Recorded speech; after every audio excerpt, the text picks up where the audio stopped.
The next question is from Assembly Member Pidgeon, and it relates to congestion in London. Thank you for your question.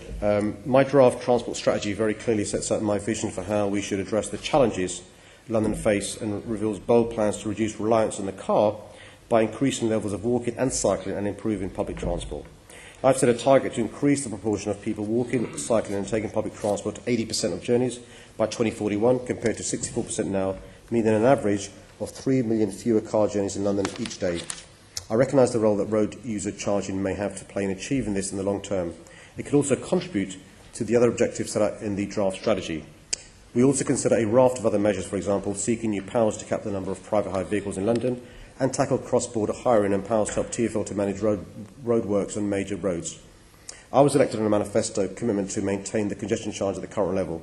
It's important to keep to that commitment, but it's right that in a 25-year strategy, we look further at how we use that and other charges in the future. For example, a more sophisticated fairer system which integrates the different schemes in London into a single per mile charge which more accurately reflects the impact of people's journeys may be required in the longer term. Proposal 18 in the strategy states that we will keep all road user charges, including the C charge, under review to ensure they continue to meet the aims of the strategy.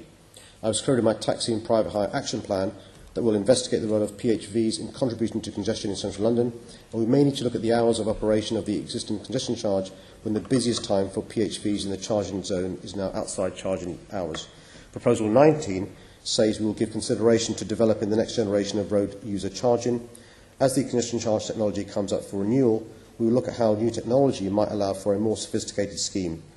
This could more closely reflect road usage and impacts by including other factors like distance, time and emissions, and ultimately create a fairer system of paying for road use in London. Proposals 20 and 21 state we will support boroughs wishing to bring forward workplace parking levies and or road charging schemes as part of their own reduction strategies where they are consistent with the policies and proposals of the strategy. And this includes compliance with my target of reducing traffic levels by 10 to 15% by 2041. I've asked TfL to commission an independent study into understanding and managing congestion, which will help inform the development of my final transport strategy. Okay, thank you for that. I mean, there's much in your draft transport strategy which I welcome, but I thought the one area, the narrative was great, but I wasn't really convinced of the actions, is around tackling congestion, because it is getting worse. It's got worse even in the last year. It costs the economy billions of pounds every year. It's a waste of Londoners' time and it's dangerous to health. Your strategy does state you'll give consideration to development of the next generation of road user charging systems, but there isn't a timetable, even if it is perhaps what would be your next term, assuming you're re-elected. You know, why haven't you set out that, and will we see that in your final strategy? So this term, we've got the T-charge coming this year, ultra-low emission zone coming 2019, subject to consultation for other vehicles 2020, and further afield 2021. The technology is not there for ULEZ, and so we're going speedily ahead to get the ULEZ technology ready. If you remember, the previous timeline was 2020. Yeah. That in itself has taken a huge amount of time. It will be the first of its kind in the world. And we've learnt from the C-charge, now quite old, ULEZ, technology is not developed around the world. So the reason why I can't give a timeline for road charger use is there is no global city that does this on the scale we need to do it. And so we will obviously invest in technology. We've got to be realistic. Some of the innovation will come from outside of London, and we're working with other experts around the world to see what we can do. Okay, let me just ask you some specifics. Your Sure. strategy talks about supporting boroughs with their own schemes.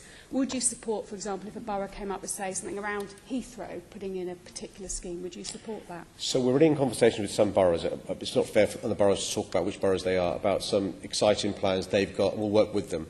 Okay, so there are some plans in progress with boroughs? There are conversations taking place with boroughs, and they're very good conversations, and they're quite advanced, yeah. And what about, we heard at Transport Committee yesterday about Hounslow. They've got plans to look at developing workplace parking levy to fund a specific transport project. Is that the sort of thing that you would support? So that's one of the boroughs where who are talking to us about some plans they've got, because look, most roads are controlled by boroughs. You know this, and so it's important to have the boroughs buy-in. That's why, in answer to the previous question, it's no point us sort of command and control from the centre. You can't get things done, and so it's being collegiate, working with them, but we're really keen to provide whatever assistance and expertise and help they need, including sometimes resources. Yeah, brilliant.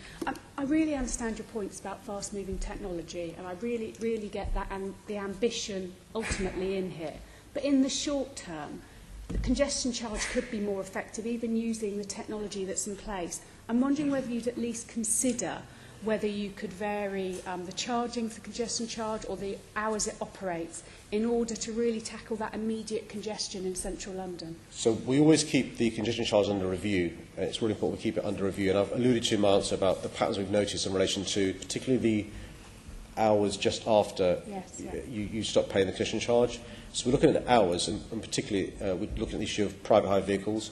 What I'm not going to do is increase the C charge in term one. For the obvious reason, I made the promise not to, and I think it's important to keep that promise. But you are considering some of those. We're reviewing that, yeah. There's some really interesting data we've got in relation to, you can see surges and stuff around different hours and stuff, which we've got to respond to. I would really, really welcome you doing something on this and looking longer term to do something. London is grinding to a halt. Our report from the Transport Committee on congestion showed that, and you need bold measures. And yesterday, Professor Begg, who came for our committee, said there's no substitute for mayoral leadership on this issue, and I really hope we see that leadership going forward. Thank you. I agree with David.